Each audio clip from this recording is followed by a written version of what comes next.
रघुवंश महाकाव्य के प्रथम सर्ग में महर्षि वाल्मीकि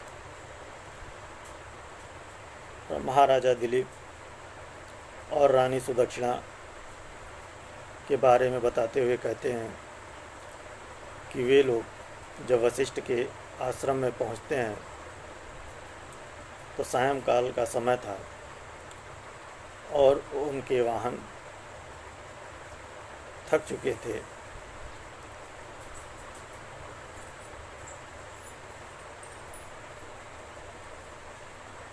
इसका वर्णन करते हुए कहते हैं इस श्लोक में,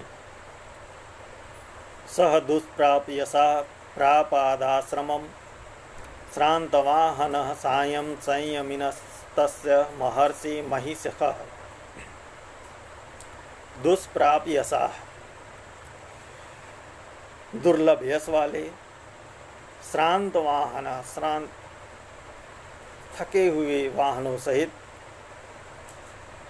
वे महाराजा दिलीप अपनी पत्नी सुदक्षिणा के साथ सायं संयमिनः सायंकाल में संध्या समय में महर्षि वशिष्ठ के आश्रम में पहुँचे। इसी क्रम में जब महाराजा दिलीप अपनी पत्नी सुदक्षिणा के साथ आश्रम पहुंचते हैं तो आश्रम के बारे में आश्रम का वर्णन करते हुए कहते हैं कि वहाँ सायं समय में संध्या समय में दूसरे वनों से भ्रमण किए हुए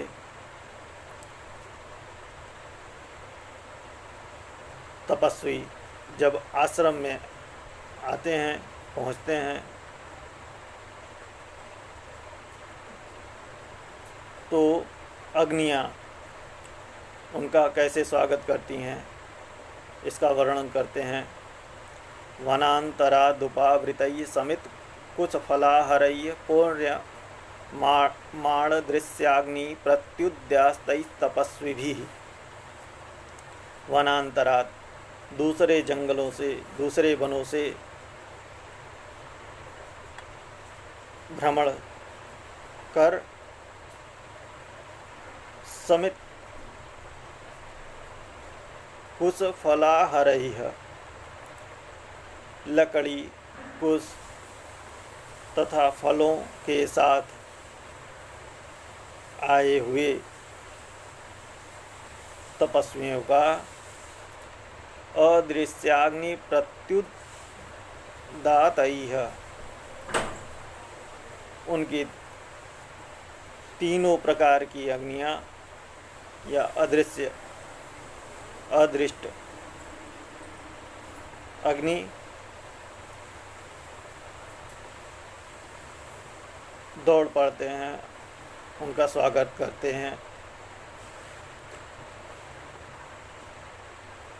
ऐसे तपस्वी भी पूर्यमाणम, ऐसे तपस्वियों से इस प्रकार के तपस्वियों से महर्षि वशिष्ठ का आश्रम पूर्ण था।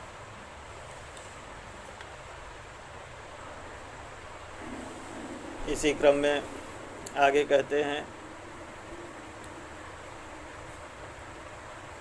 कि वे दोनों लोग और क्या देखते हैं।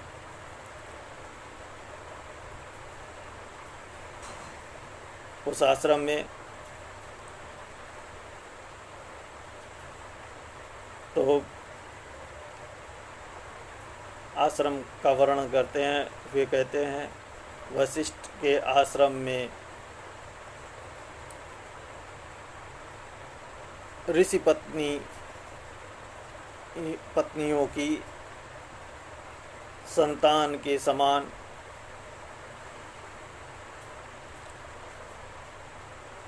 हिरण विद्यमान थे। हिरणों से उनका आश्रम युक्त है।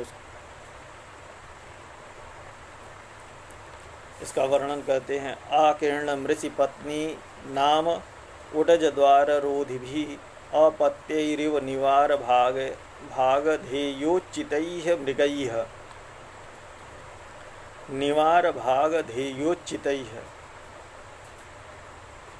निवार धान के अंश के पाने के अभ्यस्त,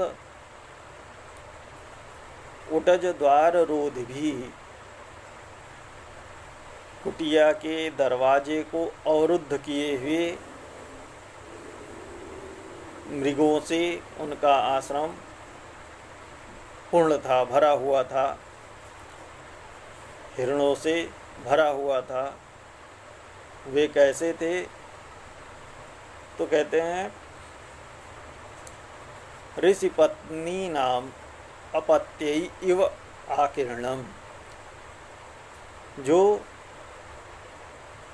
ऋषि पत्नी नाम ऋषियों की पत्नियों के संतानों के समान प्रतीत हो रहे थे, ऐसे मृगों से आश्रम भरा हुआ था।